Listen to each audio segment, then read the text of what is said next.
આંતરરાષ્ટ્રીય ખ્યાતિ પ્રાપ્ત પ્રખર રામાયણી હમણાં જેણે યુનોમાં પણ રામકથા આપી, જળની વાત હોય, આકાશની વાત હોય કે પૃથ્વીની વાત હોય, લગભગ બધા સ્થળોએ એણે રામકથા કરી છે. અને અનેકો દેશોમાં પણ જેની રામકથાના શ્રવણનો લાભ લાખો કરોડો રામ ભક્તોને સતત મળ્યો છે, મળતો રહે છે. એવા પરમ પૂજ્ય પ્રખર રામાયણી પૂજ્ય મોરારી બાપુની રામકથા સદભાવના વૃદ્ધાશ્રમના લાભાર્થે, વૃક્ષો અને વડીલોના લાભાર્થે, અને હું તેમ કહીશ કે જેમ રાજકોટ આખે આખું એમાં યજમાન છે.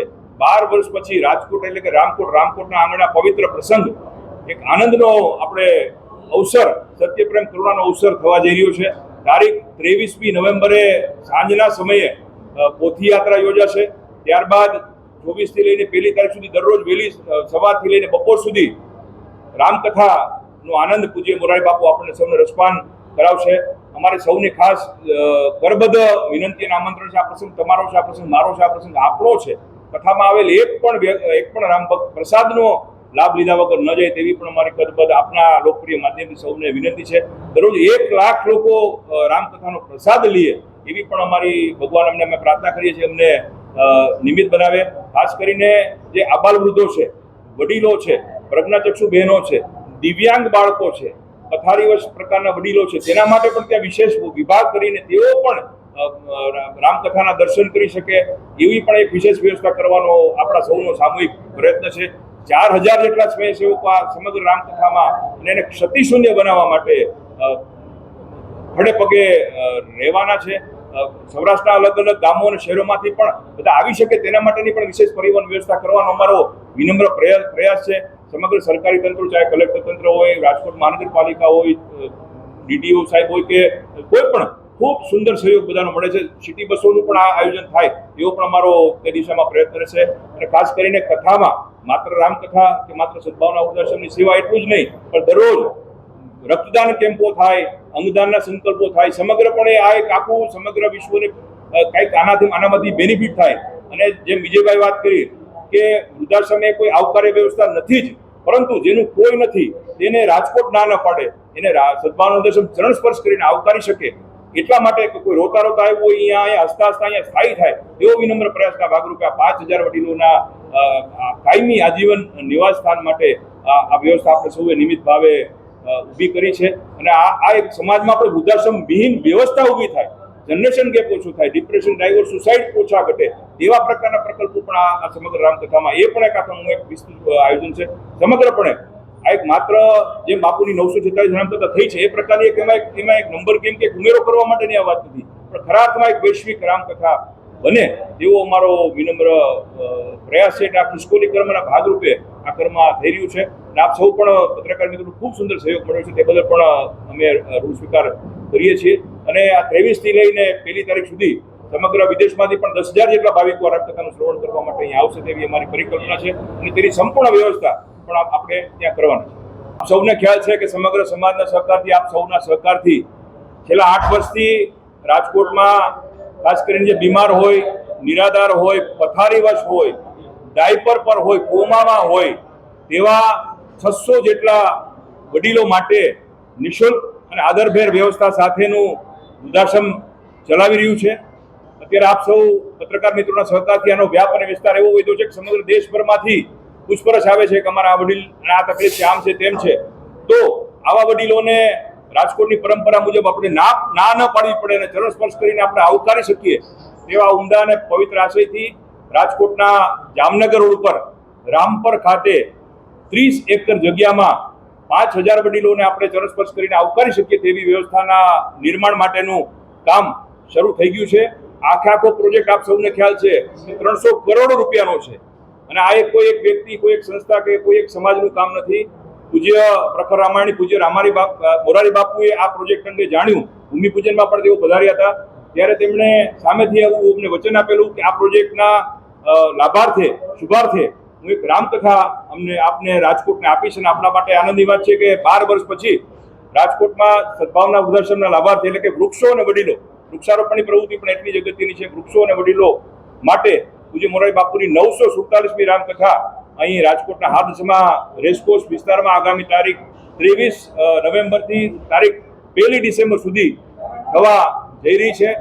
રાજકોટ અને રામકોટ, સમગ્ર રાજકોટ આપણે બધા યજમાન છીએ. આ કોઈ એક વ્યક્તિ કે કોઈ સંસ્થાની રામકથા નથી.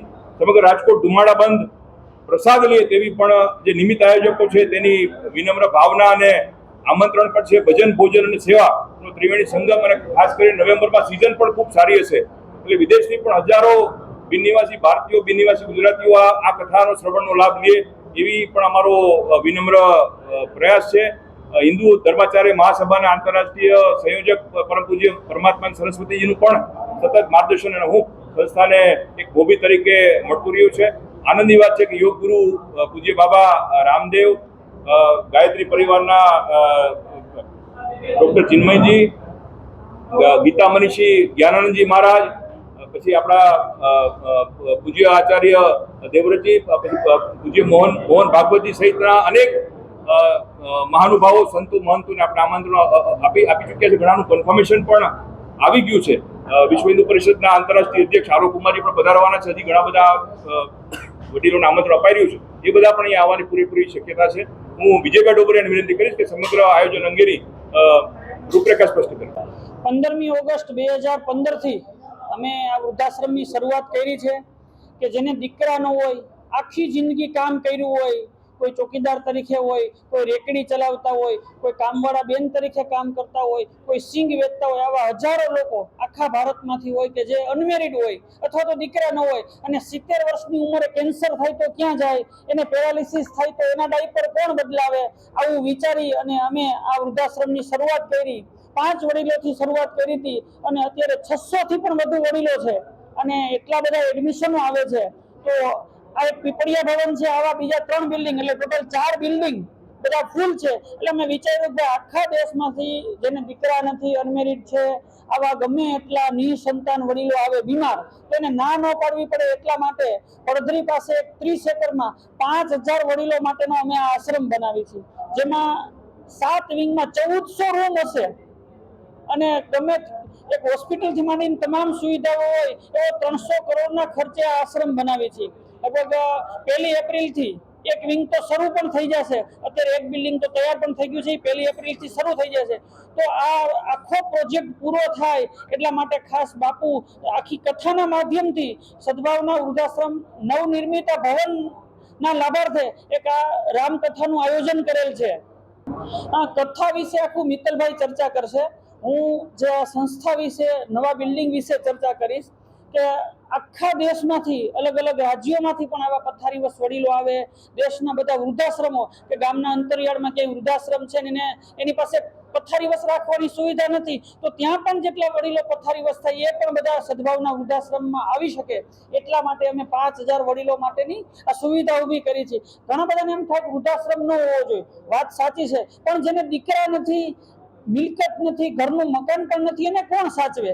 આવા વિચારથી જે લાચાર છે, કાંઈ છે જ નહીં છેલ્લી અવસ્થામાં, એને સાચવવા માટેનું અમારું અભિયાન છે.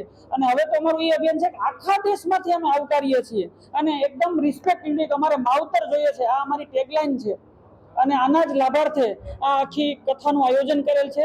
ખાસ એક કે જે અમારા ફોટા લેતા હતા એને બદલે અમે એવું વિચાર્યું છે કે ફોટો 2 તૈયાર કર્યા છે આશ્રમના અને નવા બિલ્ડિંગના, તો એ જ લેવા.